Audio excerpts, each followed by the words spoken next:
이화영 전 평화부지사의 재판이 이제 이재명 대표에게 어떻게 영향을 줄 것인가라는 부분이 이제 궁금해지는 부분인데, 이재명 대표 같은 경우에는 이 대북 송금 사건과 관련해서 희대의 조작 사건이라면서 혐의를 강하게 부인하고 있는 그런 상황입니다. 목소리 들어보겠습니다. 이 사건은 희대 조작 사건으로 결국은 밝혀질 것입니다. 국정원의 보고서에 분명히 이게 쌍방울의 대북 사업을 위한 송금이다, 주가 조작을 하고 있다라는 내용이 있습니다. 북한에 현금을 몇 억씩 몇십억씩 주면 유엔 제재 위반이다, 주면 안 된다, 모르는 사람이 있습니까? 그런 걸 이화영 부지사가 요구했다는 겁니까? 자, 지금도 계속 언급이 되고 있습니다만 핵심 쟁점은 이재명 대표가 알고 있었는지, 그리고 보고를 받았는지 혹은 지시를 했는지, 이런 부분인데, 아무리 이화영 전 평화부지사가 경기도 내에서 넘버 2라고는 하지만 그래도 이재명 대표에게 보고조차 하지 않고 또 혹은 지시도 없이 저렇게 대북상 송금 사업 뭐 이런 얘기들을 실제 본인이 직접 주도적으로 할 수 있었을까 하는 그런 의문은 듭니다. 안 그렇습니까, 변호사님? 글쎄, 일단 이화영 부지사가 보고했다는 진술, 물론 번복을 했지만 네. 진술을 한 바 있고요. 그다음에 그 보고했다는 진술에 대해서 그 진술을 한 그 변호인이 참석했던 변호인이 확인해 준 바도 있죠, 법정에서. 네.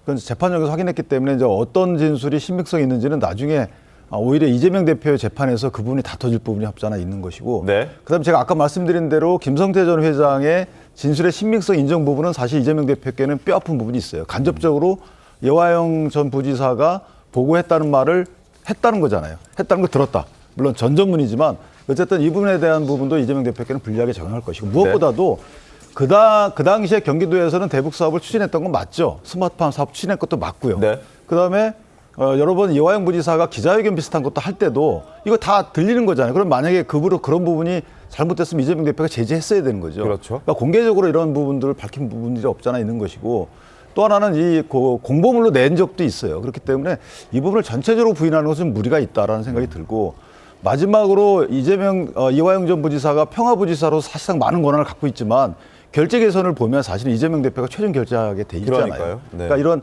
행정적인 결제 개선상을 보더라도, 그다음에 관련자들의 진술을 보더라도, 그다음에 그 당시에 경기도가 했던 사업의 추진 현황을 보더라도, 그러니까 사업 추진하다가 의회에서 막힌 거잖아요. 그러니까 뭔가 금전적인 돌파가 필요했던 상황. 그다음에 북한에다가 방북하겠다는 의사타진도 했던 것도 다 드러난 입장이기 때문에 이런 정황적 증거들을 다 고려해 본다면 이재명 대표께서 탄핵을 열심히 하셔야지만 벗어날 가능성이 조금 있지 않을까, 이런 생각합니다. 알겠습니다. 이 공범으로 의심되고 있는 이화영 전 부지사는 2심까지 나왔는데 정작 이재명 대표는 재판을 시작하지도 못한 상황이죠. 국민의힘에서는 이 대표가 시간 끌기를 시작했다, 이렇게 지적을 하고 있는 상황입니다. 그러니까 재판부 기피 신청 조금만 말꼬투리 잡아서 재판부 기피 신청해서 시간을 끌려고 들 겁니다. 그리고 판은 판사 탄핵도 불사하지 않을 거예요.